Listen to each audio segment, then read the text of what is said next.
Olá, o programa Tela Universitária está começando. Saiba o que a economia diz sobre um orçamento doméstico com o professor de economia da USCS, Radamés Baroni. A Lei Cidade Limpa trouxe reflexos para os comércios e a população.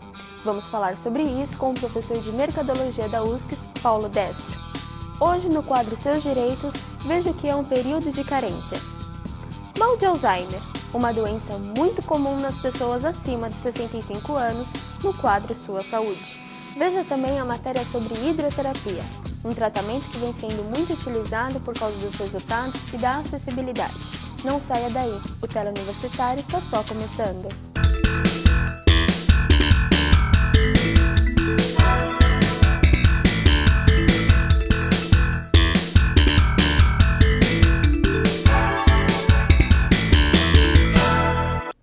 Você sabe administrar seu dinheiro?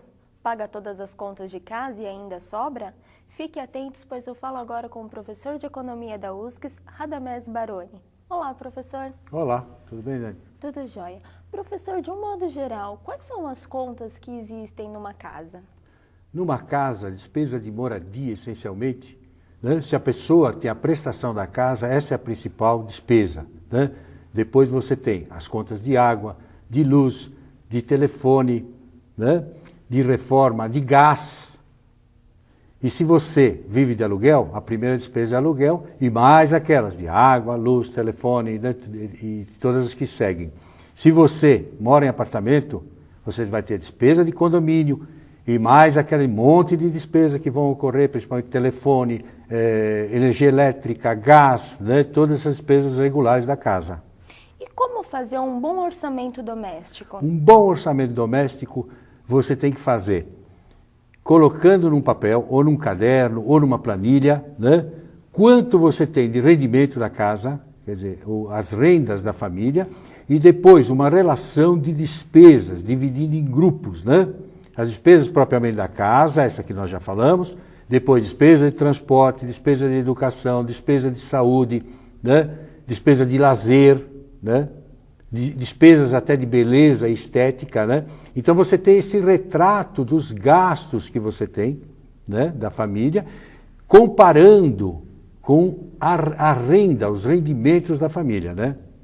Sempre priorizando as mais importantes. Sempre priorizando as mais importantes e cotejando o resultado.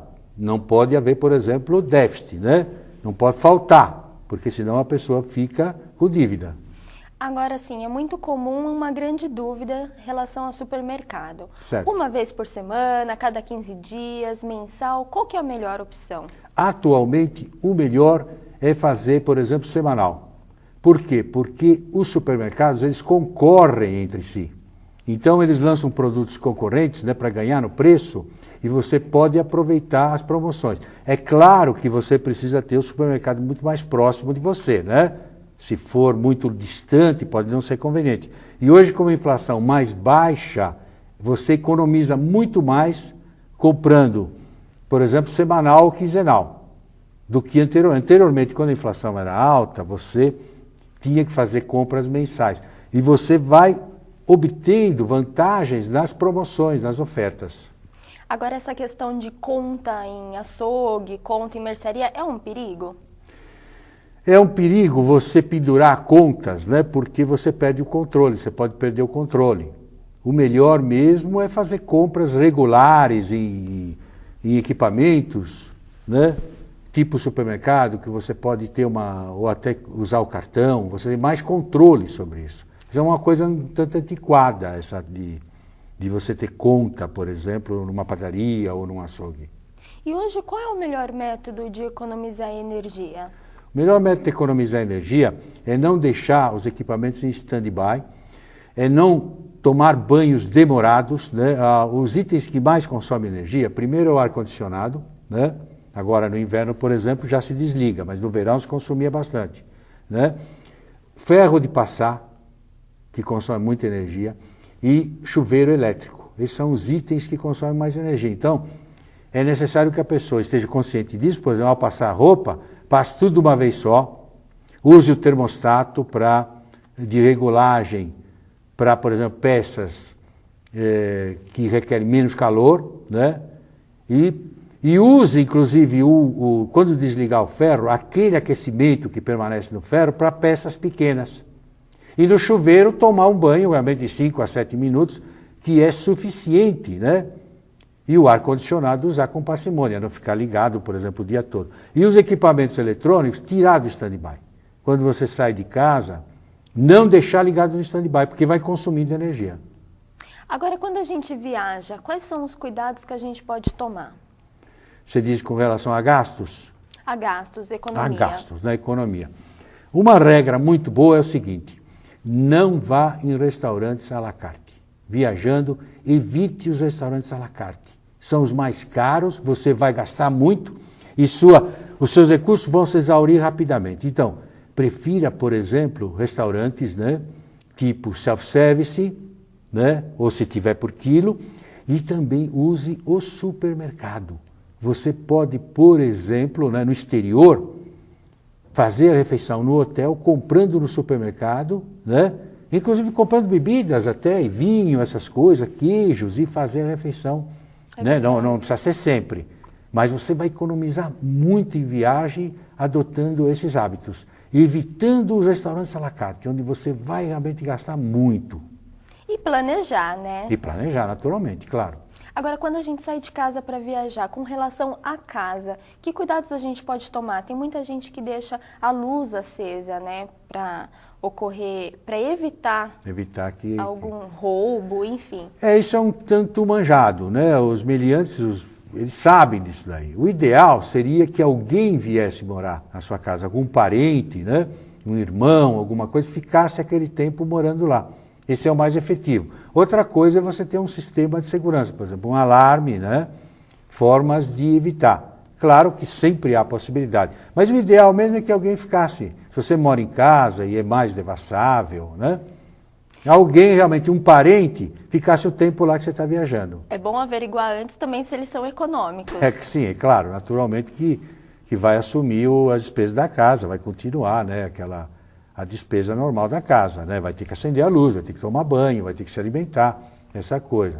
Mas é muito mais seguro você ter alguém dentro de casa. Esse sistema de deixar a luz acesa, os bandidos já sabem disso. Ficou muito tempo uma luzinha lá e tal, né? Já sabem. Mas pode funcionar se tiver um timer, né? Que desliga, liga. O que não pode ficar permanente ali, porque eles já ficam conhecendo aquela forma de estar acesa sempre lá e percebe que não tem gente dentro. Agora, combustível é um item que entra no orçamento doméstico, com certeza, né? O que é melhor, o álcool ou a gasolina? Atualmente o álcool tem que ter uma proporção. Você tem que fazer o cálculo, você divide o preço do álcool pelo preço da gasolina. Não pode ultrapassar 70%. Se for abaixo de 70%, é mais vantajoso você colocar o álcool. Isso se o carro permitir, né? Se for flex, né? Essa é a regra dos 70%. Por quê?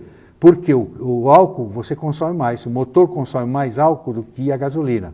Então tem que ser nessa proporção, não pode ultrapassar. Se ultrapassar 70%, já deixa de ser vantajoso. Atualmente, como o preço do álcool baixou, e está nessa proporção até abaixo de 70%, é muito mais vantajoso se colocar o álcool.